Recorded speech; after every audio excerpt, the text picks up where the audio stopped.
Good evening. Lacklubish RCMP have arrested a man and seized several drugs after an investigation into a hit and run. It happened yesterday morning after RCMP were called to the scene of a motor vehicle collision on a rural road 20 kilometers west of Lacklubish.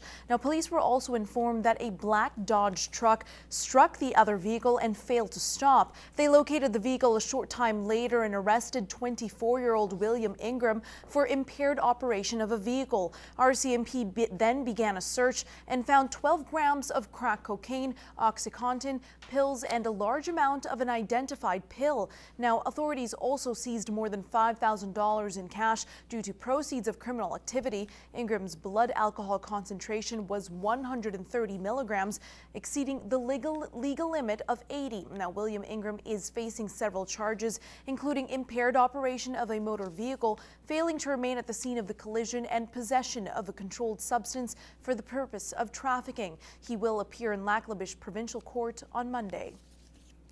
There's a lot of talk involving those in unions showing their disappointment when it comes to the Redford government. They are proposing changes to Alberta pension plans, saying public sector workers will have to work longer before being able to retire. And as Annika Knopfe reports, some workers took to the streets in Vermilion today to rally for a chance at the discussion table.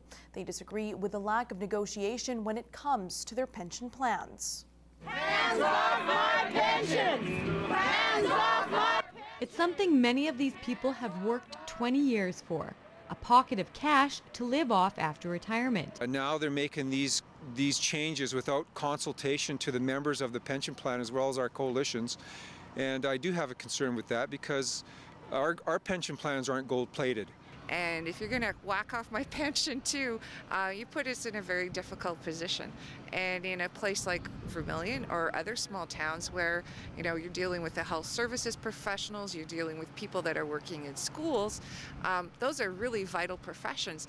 It's going to push me to make a quicker decision on what I do with my employment. It will cut what I will receive after I retire. With close to 100 signatures on the petition, Aramovic says they will send it to local MLA Richard Starkey in hopes of opening a conversation about this issue and their opinion of Bill 45 and 46. These bills limit negotiations between the stakeholders and the government. Gives them the right to fine any unions if there's any suggestions of strike action or even a thought of a strike action. So they really tied our hands with negotiating. Hands off our pensions! Hands off our pensions! And it's not just their pensions that these workers are worried about right now, but the future of their industry and recruitment. They're part of our negotiated benefit plan, and that helps recruit workers into these fields. And if this is going to happen, we know very well that people have suggested that they're just going to retire earlier. Rallies will be held in communities across Alberta with those standing up for their pensions on March 20th. She hasn't been able to break through the... Annika Knopfe, Newcap News. Day 2 of Weddings on the Border continues today as hundreds of brides-to-be flock to the Lloydminster exhibition grounds to gather some inspiration.